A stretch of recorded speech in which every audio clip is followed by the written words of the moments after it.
subscribe kuri Nyayo TV show nawe utarakora subscribe iki ni igihe cyo kuba wakora subscribe kugira ngo ujye ubasha kubona ibiganiro byacu tujyana twa uploading bya buri munsi. So uyu munsi rero ndagira ngo tugaruke nanone kuri imihanda ibiri ibintu byinshi cyane ibintu bigiye bitangaje ibintu bigenda bisetsa abantu. Niyo mpamvu nanjye ndahanga nka Nyayo TV show kugira ngo tubereke ibyo biri kuvugwa kuri imihanda. Uyu munsi rero ndagira ngo nshimire umuntu wese wakoze subscribe, ndagira ngo bashimire byimazeyo kuko niba warafashe umwanya wawe ukiciro gatekereza ko ugomba gukora subscribe, ni ikintu gikomeye cyane, ni igikorwa utapfa kubwira umuntu wese ngo agikore. Ndagira ngo rero mbashimire byimazeyo. Uyu munsi rero ndagira ngo tuvuge kuri couple ikunzwe hano mu gihugu cy'u Rwanda muri showbiz. Ni couple yadutse muri iyi minsi, twebwe yadutse twebwe tutazi ko ibyo bintu bigomba kubaho cyangwa se bizabaho.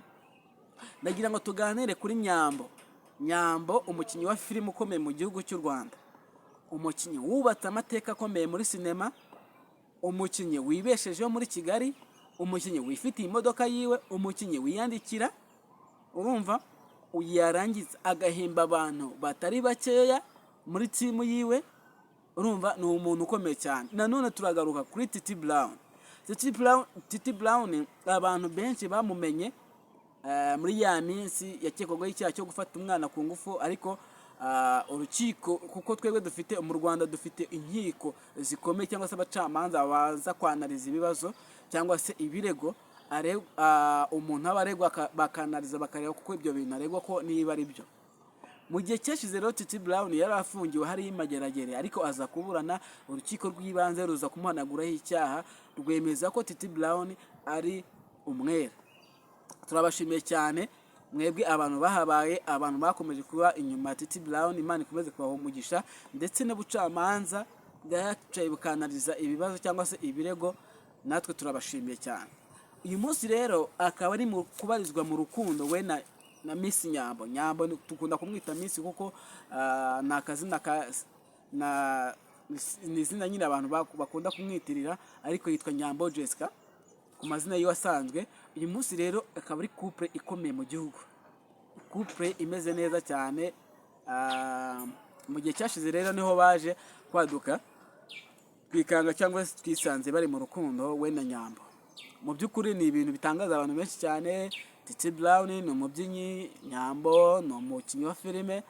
Titi Brown rero yabicishije ku rukuta rwe rwa Instagram, avuga yuko atewe ishema no kuba ari inshuti magara na Nyambo. Ariko Nyambo mu gihe cyashize itangazamakuru ryaramubajije avuga ko adakundana na Titi Brown. Ubwo rero Titi Brown yaje kubicisha ku rukuta rwe rwa Instagram, avuga yuko anezerewe n'ibihe arimo abanyemo na Miss Nyambo ariwe Jessica. Mu by'ukuri ni ibintu abantu bavuze cyangwa se bateye comment bavuga yuko ibintu wenda se bavuga kuri Titi Brown na Nyambo bavuga ko ari ibintu bitagakwiye kuba. Ndagira ngo nyomoze ngira ngo nyomoze abantu bavuga yuko Titi Brown na Nyambo batakakwiye gukundana. Isi ni iki mushingiraho muvuga yuko Nyambo na Titi Brown atari abantu bagakwiye gukundana? Ndagira ngo munyarukire muri section comment mutwandikire mutubwire ko mwebwe mu byumva. Nje mu by'ukuri Titi Brown ni umuntu waciye mu bintu byinshi cyane, dore ko yabaye imfubyi muri 2010 kangahe hafi aho ngaho bamufunga, ari we ufite inshingano zo kurera barumuna be no kubishira amashuri, papa nawe ari aho nawe arwaye. Titi Brown yaciye mu bintu uwo utabasha kumva cyangwa se nge ntabasha kumva. Nyambo rero mu gihe cyashize Titi Brown yaje kubicisha mu biganiro byinshi yagiye acamo, yavuze yuko hari umuntu wagiye umutangira 50,000 bya buri kwezi, uko yajyaga kumusura yamusiraga 50,000. Amakuru rero avugwa aho ngaho avuga yuko Nyambo ari wamuhaga 50,000. Ntabwo tubizi, ariko niko itangazamakuru cyangwa se abantu muri showbiz niko bivugwa. Uyu munsi rero akaba ari kubarizwa mu rukundo na Miss Nyambo rero mumuzi nk'umukinnyi wa filime, ariko hanze ya sinema afite n'ibindi bikorwa wenda akora twego tutazi.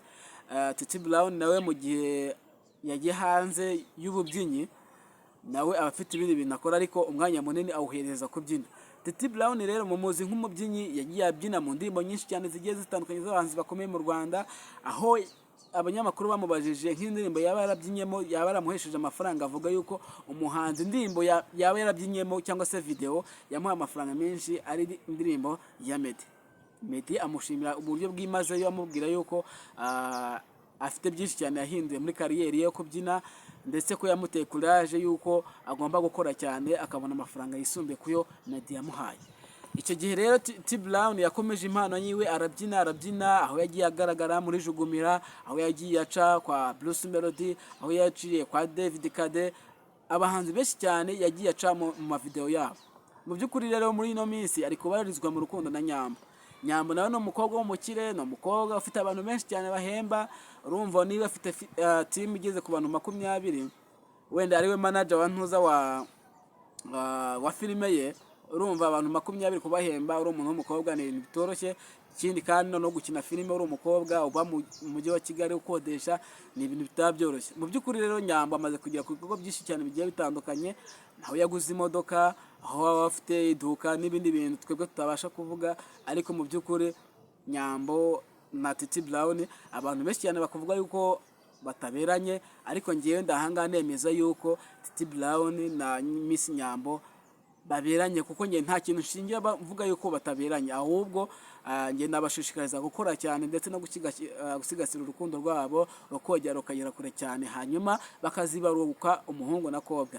Murakoze cyane kudutiza amatwi yacu rero, ibiganiro byacu nagasubira nawe ubutaha.